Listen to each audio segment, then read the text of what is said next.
Hey guys, I have decided to make an update video for my Ranger class since GGG does not want to nerf any stuff in the near future at least. So yeah, I have reworked kinda my lightning arrow build, so now it is not a lightning arrow build anymore, but I'm playing with ice shot instead. And I'm also now using the Herald of Ice and Herald of Thunder technology, which was originated by Don the Crown, if I'm correct, so shoutouts to this man, and yeah, it just works very well. So our entire damage basically is now wrapped around the both Herald skills, which seems to be very overpowered and will be nerfed at some point, but not in the near future as I mentioned. And so we only use our primary skill, which is Ice Shot, in order to get the first freeze on enemies. And then we kinda just proc this chain reaction here, where we can shock and freeze all the enemies with our heralds and everything just dies. So especially for Breach, this is a very solid build. As you can see, we have insane amount of AoE damage here, and everything just explodes immediately. And also another advantage is, so maybe you guys already seen my other videos, I always try to focus on the budget side of builds. I'm also not very rich myself in this game, so I don't like spending too much currency on items, just because I don't have it. So also this build is more budget friendly than some of the other builds that are out there right now. Mainly this is because here we do not need to stack a lot of cold flat damage in our gear. So the lightning arrow version of this build here is focusing a lot more on cold flat damage, just because you need it to get enough freeze buildup and to start chain with the heralds. But in this version here, since we're playing with Ice Shot, we don't need cold damage at all basically on our gear. We just convert physical damage to cold damage and freeze this way. But as you can see, it works as good, more or less as good as Lightning Arrow. We have maybe slightly less AoE clear, but still very good. So I think it's worth it if you are on the budget side. Right now you don't want to spend multiple divines on the meta build. Then this variant here with Ice Shot should be very cool for you, I think. And yeah, just wanted to show you some Breach gameplay, since Breach is the most broken mechanic. They have buffed some of the other mechanics like Ritual, and I also think the Expedition is also buffed a little bit. But it seems still like Breach is way too good, and you just needed a character with a lot of AoE damage. And yeah, for that reason, I always like to show Breach. Now I can also show you a quick boss fight, which is also actually the Breach boss. This is the last tier. Here my damage is not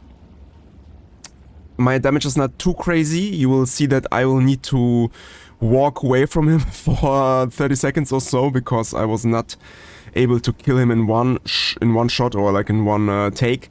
So you can see we have a DPS somewhere between 1 to 2 million, but it's close, but it's not enough to finish him off. So here I need to escape some of his mechanics here, but in general this is possible. So also with better gear, so maybe if you reach a point where you can spend a bit more divines on your gear, then I'm pretty sure this will work out.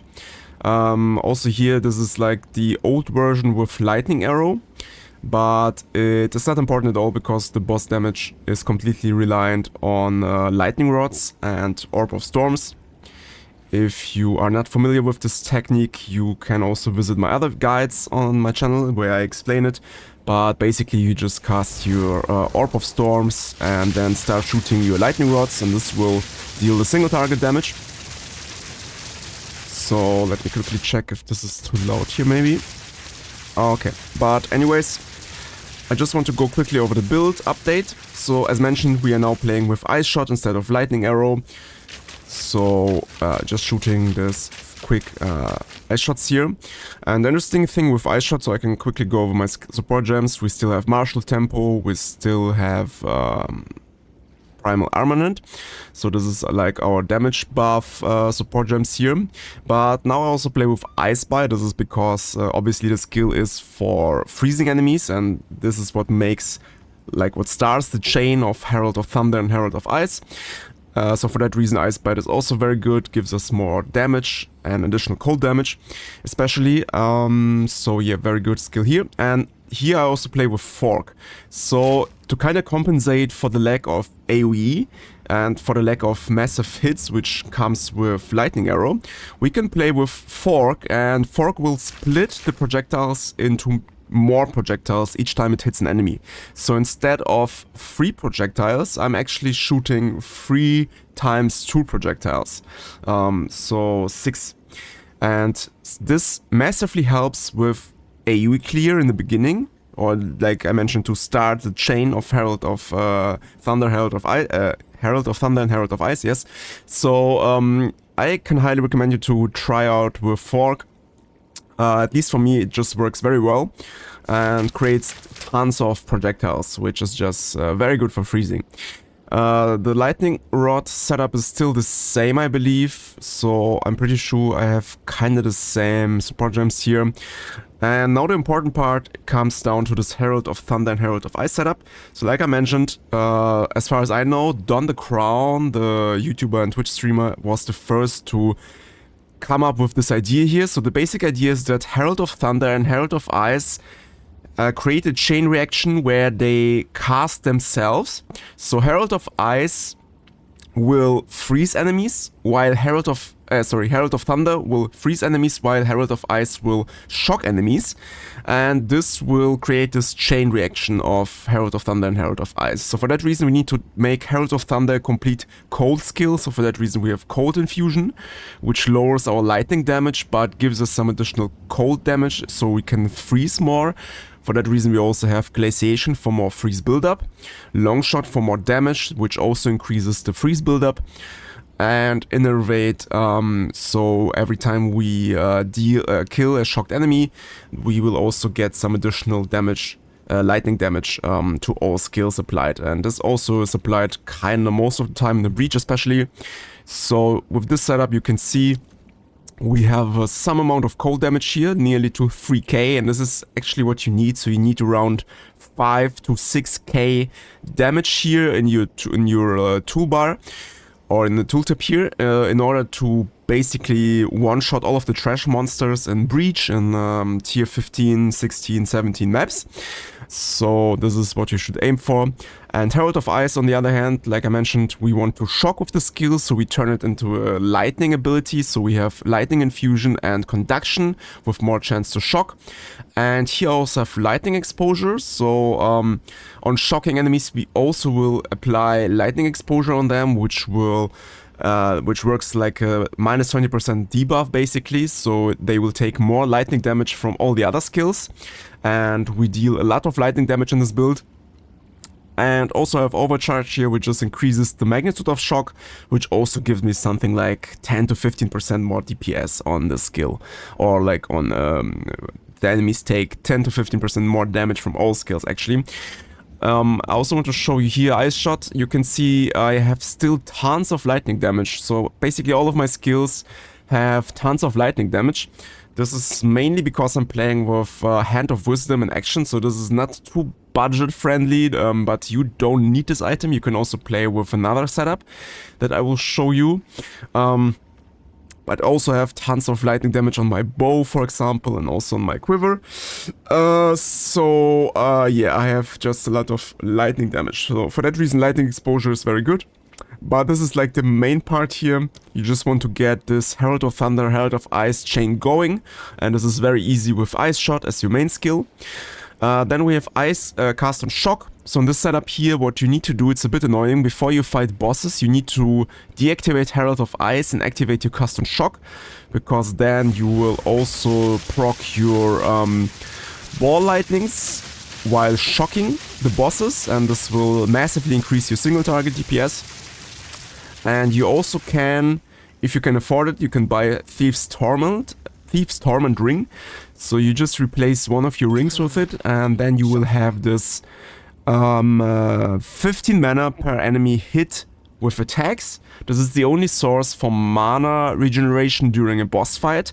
Without it, you will run out of mana very quickly, so I can highly recommend you getting this ring as soon as possible. So if you are already saving up some divines, you should maybe save them for this ring. Very good for boss fights.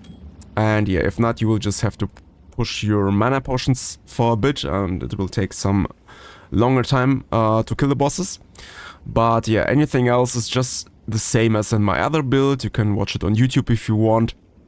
We still have this blink support for blinking around in the maps. The skill tree has changed a bit. So we are still going into this direction here, picking up on this acceleration node and feathered fletching node. Still going for lightning rods since we deal tons of lightning damage, and I really like this adrenaline rush node here. But we do not skill into electrocution anymore, but this is because I play with Hand of Wisdom in action, so I don't electrocute enemies. So no skill points here. But instead we now go into this Unbound Forces area. I also have my Against the Darkness diamond now, or jewel. So this is the best area for Ranger to boost your Against the Darkness jewel, because you have quite big amount of different notables here. So we have 1, 2, 3, 4 notables. All of these are useful in this build because we're also dealing cold damage and want to freeze enemies, so also cold resistance penetration is of course useful. And yeah, but mainly this is very good for this Against Darkness diamond, which also gives me some damage here. So you can see if I remove it, then I drop like 5k, which is actually not too big, but it makes some difference, and also gives me some lightning resistance. So without it, I would not be capped fully on my lightning resistance. But anyway, so this is like the new area that I have here, and yeah, it's kind of good for this build.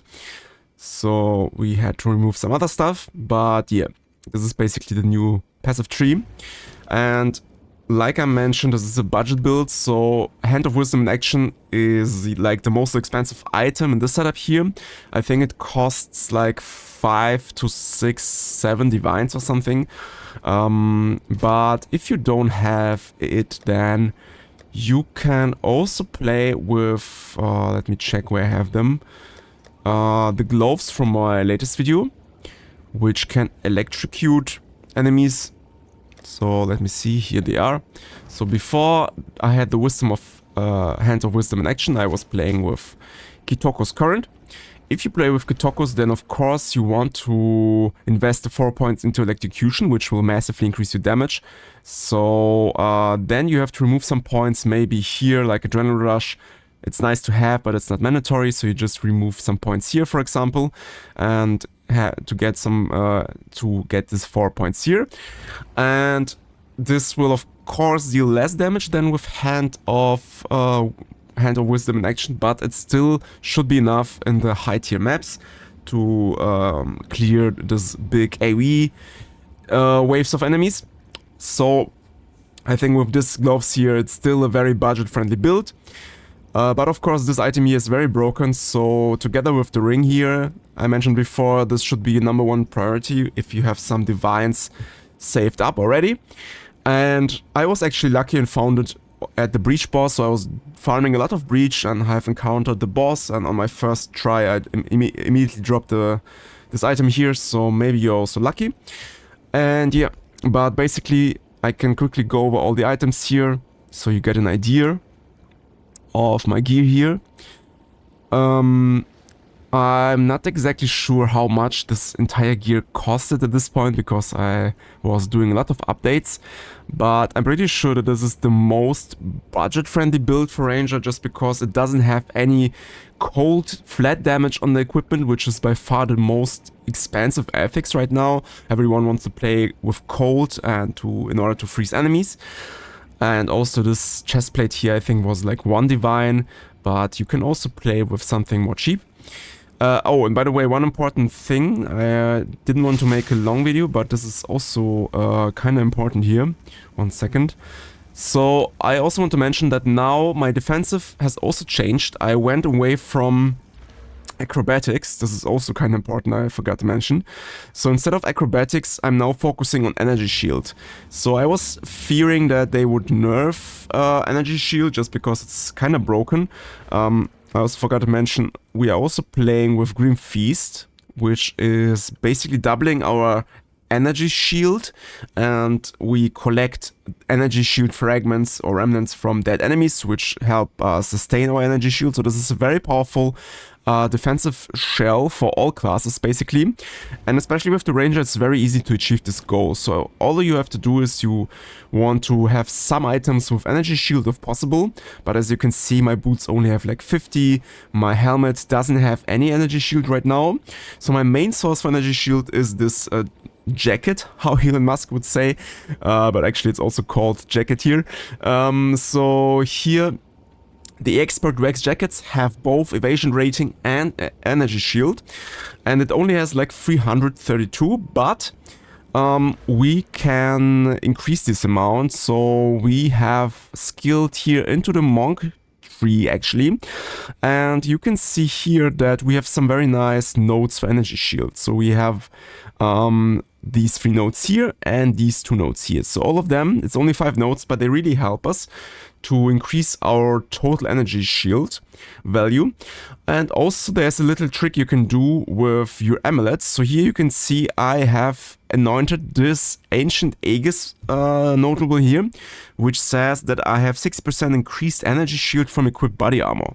So for that reason your goal is to get as much energy shield on your body armor, and then with this node here and the other nodes from Monk, you will have quite a big amount of energy shield. So I still have more or less 1k, which is not very high.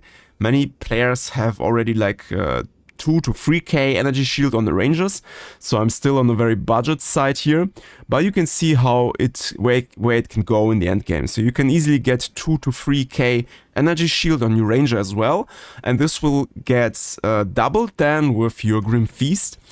So you need more spirit on this build because you need Grim Feast, you need Wind Dancer, Herald of Thunder, Herald of Ice. So I think you need 150 spirit to work the setup here, but it's worth it because Grim Feast is also very powerful defensive shell, just will double up your energy shield.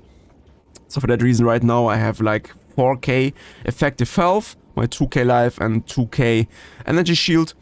And yeah, this is like the new defensive shell that I have for this build as well.